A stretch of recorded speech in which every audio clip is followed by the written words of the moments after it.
Today's video, we're going to talk about the Glock knife. My name's Brian, and you're watching Survival on Purpose.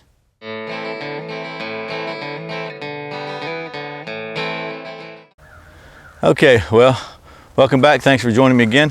Today we're going to talk about the Glock knife. And you may have seen, I did a video a while back on 4 low-priced survival type knives, and I included this Glock knife in there.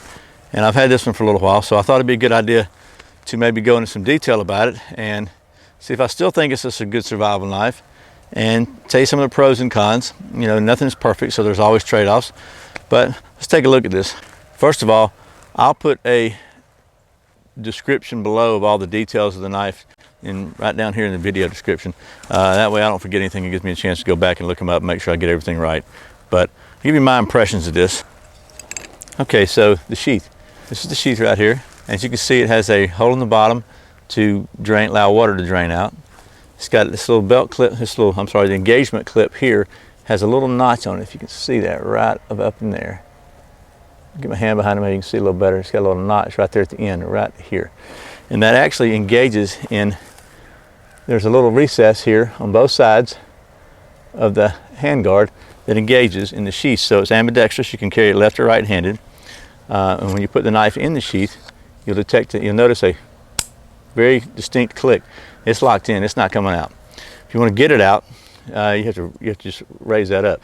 If you're wearing this on your belts, what I learned is you put your finger under here, under the handguard, and just pop that up with your thumb. That's really easy. So it's not a big deal and snaps right in very well. The other thing I like is on the back of the sheath, it has one of those, you can disengage it like that and then slide it back over into place to put it on your belt. So you can put it on your belt without taking your belt on or off. It also has a little lanyard connection here if you can strap it down to your leg. You can probably tie it upside down on a vest or however you want to do it. It's just a very versatile sheath. So, and it's pretty rock solid, and it engages very, very positively. So that's the sheath. Now, what about the knife? Well, as you've seen, it is made in Austria. I'd guess this is probably about a 7.5-inch blade, if I had to guess. I'll put the specs below, like I said. I think it's a rat tail type tang. It's a smaller tang that goes inside of this synthetic handle down to the end cap, which is plastic. But pretty solid. It's got a great feel to it. It fits your hand very, very well. Kind of reasonably, barely, really tiny stipples in this. No, it's just kind of a rough finish. It does have a finger guard, which I like. And they actually have 2 options. They have one that has kind of a saw blade on the back of it. My son's got that one. And they call it a root saw, I think. It's more for digging. It's probably not going to be a very effective saw, but it's for digging or whatever and trenching with it. And then it's got this little false edge right here. So this is more of a combat style blade looking knife, and definitely more of a tactical looking knife. And so I thought I would see, this thing's about 35 bucks is what I think I paid 32 bucks for this one last year. So it's a pretty good value for a good solid knife. K-bar comparable to this is probably around 100 bucks. So, and I think this is probably comparable to a K-bar, but there are a couple things that you need to know about if you're going to use this for a survival knife, and that's what I want to go over now. Okay, well, one of the, I'm not really sure what kind of steel this is made out of. I tried to find that information, I couldn't, but one of the big things that you're going to need a knife for, possibly, is to strike a ferro rod. If you watched any of my videos, you know that I am big on fire. It's probably one of my favorite subjects to cover, and one of my favorite ways of achieving fire is using a ferrocerium rod or fire steel. So if you watch other bushcraft type channels or whatever, they're going to tell you, and they're probably right, that you really need a pretty hard 90-degree spine on back of your knife. That's one of the prerequisites for a bushcraft / survival type knife, so you can use it for the fire steel. And if you can see this, I'm going to try to let this thing focus in. It has a pretty rounded edge there. It's definitely not a 90-degree edge. And so let's, I've got a light my fire steel here, which has got a really good makeup on it, so it usually strikes free. Just to show you, this is the striker that comes with it. I mean, it throws sparks really well. So the back of this thing, it's not happening. It is round. It's really, really round. I don't know if you can see that, but we'll try. So I actually tried using the false edge. Again, all I'm doing is banging my tip up on this rock. No sparks. Thought we'd try and maybe one of these little things here, you know. I honestly, I tried all that stuff. I can't find anything. The only thing I can find on this knife that will produce a spark is the blade.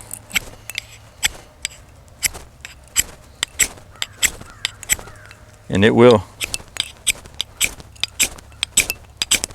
So you got to put a pretty sharp angle on it, but I can also already feel that that's not doing your blade any good. It's not doing your edge any good. So from the standpoint of being able to strike a ferrocerium rod, a fire steel rod, this knife is not really great. I mean, in an emergency, obviously you could use your blade, and if you need a fire, you will, but that's going to compromise your edge.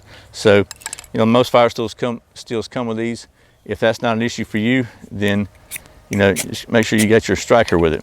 But in my opinion, that's a negative for this knife as far as a survival type knife.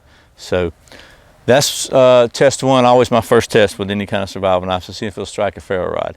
I'm not as concerned about striking sparks with a flint, because I'm going to have several of these on me at all times, along with other means of making a fire. And obviously it's good if it'll strike fire from a flint, but from a piece of rock. But I think that's pretty difficult to do in a survival type situation anyway, and that certainly shouldn't be something you depend on.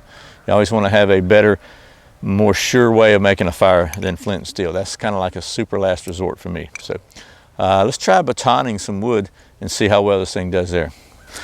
Okay, so I found this log laid on the ground, cut it with my trusty Baco Laplander saw, and so we're going to see how well we can do this thing split. So if you have your saw, it's going to be really good.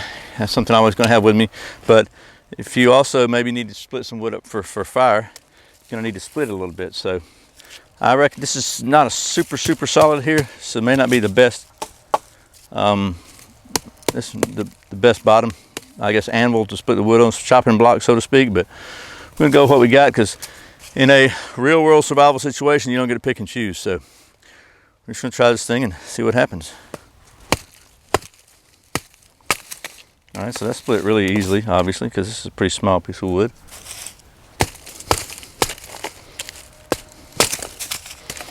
So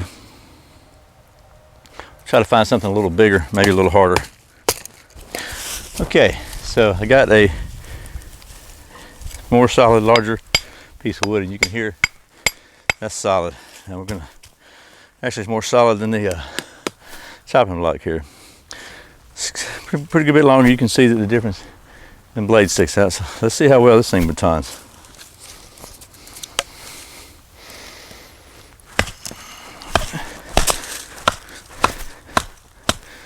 Better than my baton.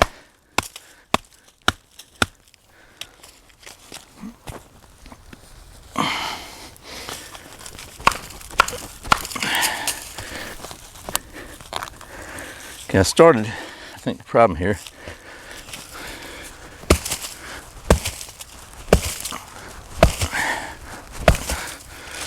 other than extremely hard piece of wood, is I started with the blade here and the edge doesn't start to here. So let me back that up a little bit and start again. If my baton will hang in there with me.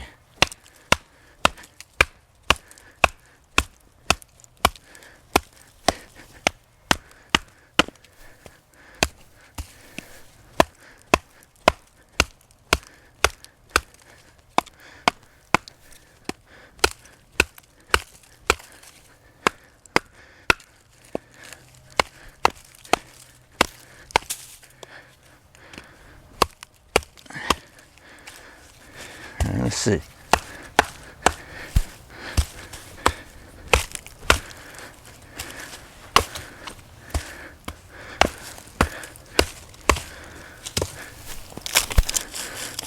Okay, so just worked pretty well. I hit it pretty hard. I'll try one more.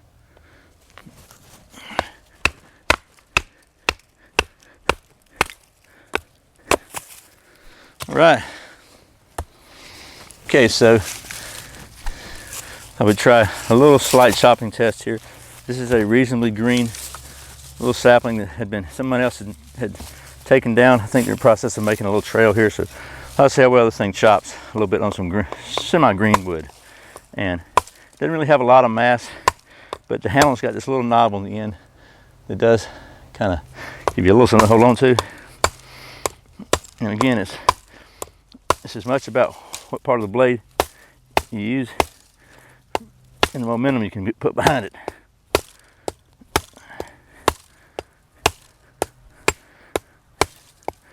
Okay, so it works. Not really a super chopper. I not have a lot of mass. I believe this is a piece of poplar.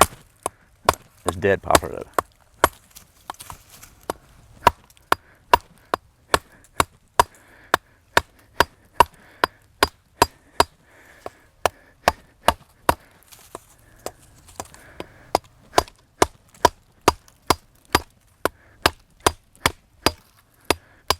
All right, so it works, sort of. So what about just some general usage? For limiting a little sapling off, we're gonna make some sort of camp use article. And many of you know I'm in the Boy Scouts, so we make all kinds of little doodads around camp. And if you're in a survival situation, it might be helpful to be able to do so also.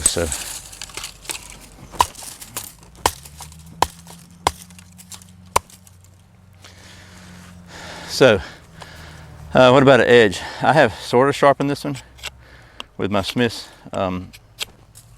Pocket Pal,